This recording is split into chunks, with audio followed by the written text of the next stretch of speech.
ṣàlàfíà lè wà àti ìṣe kó àjò tí o bá ní ọmọ ju ìṣe òṣèlú pẹ̀lú gbàdá ní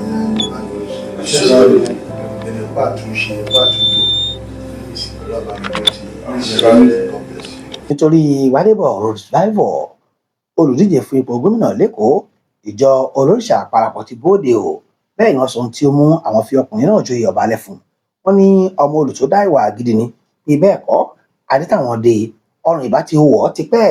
bí Ifá White ṣe wí nìyẹn o nígbà tí àwọn kan gbé kiri wípé kí ni àwọn ọjọ́ olórìṣà parapọ̀ rí pàápàá wọn ti dé Gbádébọ̀ ládé tí wọ́n tún ní kí ó tẹ̀pa oyè ọba lẹ́fun látàrí awuyewuye yìí náà ni ó mú wọn jáde o wọ́n sì ti sọ kódà wọn fa kò mọ́kun ọ̀rọ̀ ọ̀hún yọ ṣèlè láìpẹ́ yìí ní olùdíje gómìnà lábẹ́ ẹgbẹ́ òṣèlú Labour ní ìpínlẹ̀ Èkó Gbádébọ̀ Revival joyè ọba lẹ́fun ìjọ olórìṣà parapọ̀ bíbá ní gbọ̀ngàn ńlá tó wà nínú hòtẹ́ẹ̀lì Ayobot Event Center tó wà lọ́nà Adó-Odò lágbàdárìgì ní ìpínlẹ̀ Èkó kún ìyẹn lọ́jọ́ 12 oṣù kẹrin ọdún yìí lọ́jọ́ náà ni Gbádébọ̀ di ọba lẹ́fun aṣojú àlàáfíà ìjọ olórìṣà parapọ̀ ìbéèrè táwọn kan ń béèrè ni pé kí ni túmọ̀ oyè ọba lẹ́fun èyí tó fi Gbádébọ̀ jẹ àti pé irú àwọn èèyàn wo ni wọ́n fi ń jẹ láwùjọ wa ohun tí a gbọ́ pé ó mú kí wọ́n fi àgbọ̀njẹ́ nídìí iṣẹ́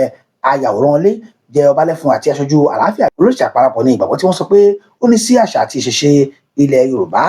wọ́n ní oyè náà kò wà fún irú wa ògiri wa o bí kò ṣe fún ẹni tí ó bá jẹ́ ojúlówó ọmọ bíi ilẹ̀ Yorùbá tó sì gbogbo ọjọ́ ayé ẹ̀ wá ìlọsíwájú ilẹ̀ kóòtù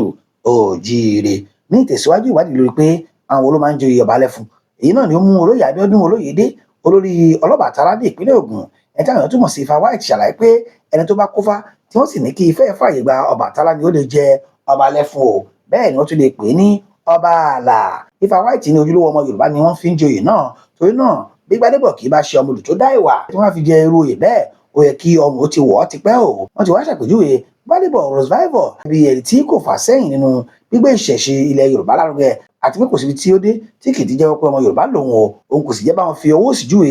ilé bàbá tòun bákan náà ni wọ́n fi kún pé Gbádébọ̀ Revival yìí ẹni tí ṣe oníṣòwò ńlá sì tún ní ìmọ̀ nípa ẹ̀rọ ìgbàlódé kò kéré o nípa ìyànjú láti rí pé àṣà àti ìṣe ilẹ̀ Yorùbá rọmú lágbàáyé tó ń papà sì ń kó ipa tó jọjú dáadáa ọmọ ìsàlẹ̀ Èkó ni ẹbí ọba lẹ́fun tuntun yìí ṣe o bẹ́ẹ̀ ni ilé wọn wà ní ojúlé 42 agbègbè Igbóṣeré ibi tí wọ́n fi kọ́ sí ti ọ̀sí lónìí gẹ́gẹ́ bí òun náà ṣe sọ lórí ìgbàgbọ́ tó ní sí àṣà àti ìṣẹ̀ṣe ilẹ̀ Yorùbá ló ti sọ pé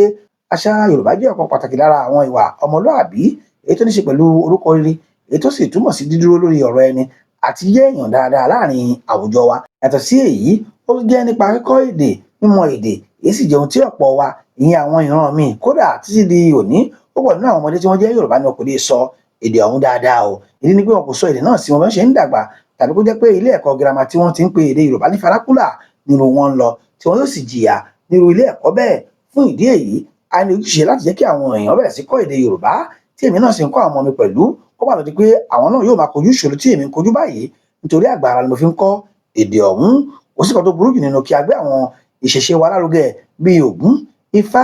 Ọ̀rúnmìlà Ṣàngó Ọbàtálá Ọya àti àwọn òòṣà míì lárugẹ nítorí ìṣẹ̀ǹbáyé wa ni wọ́n ń ṣe o ohun tí Ifá jẹ́ odù èyí tó dára àti èyí tí kò dára ìpìlẹ̀ ló bí kọ̀ǹpútà tí à ń lò lónìí kódò náà ni ó bí fóònù tí à ń gbé dání ọ̀pọ̀ ọmọ Nàìjíríà ni kò sì mọ eléyìí nígbà tí àwọn ìgbàláwọ̀ fún dé tí wọ́n sì kẹ́kọ̀ọ́ nípa gbogbo ohun tí Yorùbá ní èyí náà ló jẹ́ kí wọ́n bẹ̀rẹ̀ sí ṣe oríṣiríṣi wọ́n sì fi àṣírí ọ̀hún pamọ́ fún wa bí àwọn òbí kan tó jẹ́ pé bí ọmọ wọn bá ń sọ pé òun fẹ́ lọ kọ́ Ifá níṣẹ́ ni wọn yóò bẹ̀rẹ̀ sí gbàdúrà tí wọn yóò máa sunkún tí wọn yóò máa ní ọmọ náà nílò àdúrà àtúnṣílẹ̀ gidi ṣùgbọ́n àwọn nǹkan wọ̀nyí ṣe pàtàkì o tí a sì gbọ́dọ̀ ṣe àmúlò rẹ̀ bẹ́ẹ̀ ni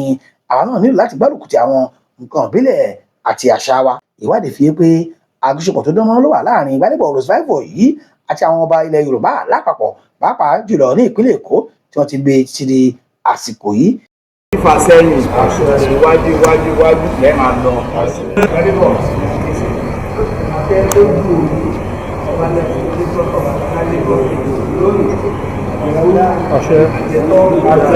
àjẹlówó lọ́wọ́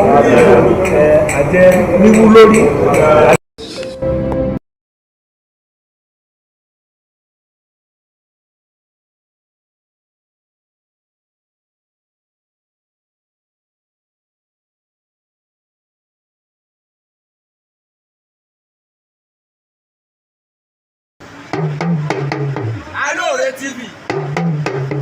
Alore TV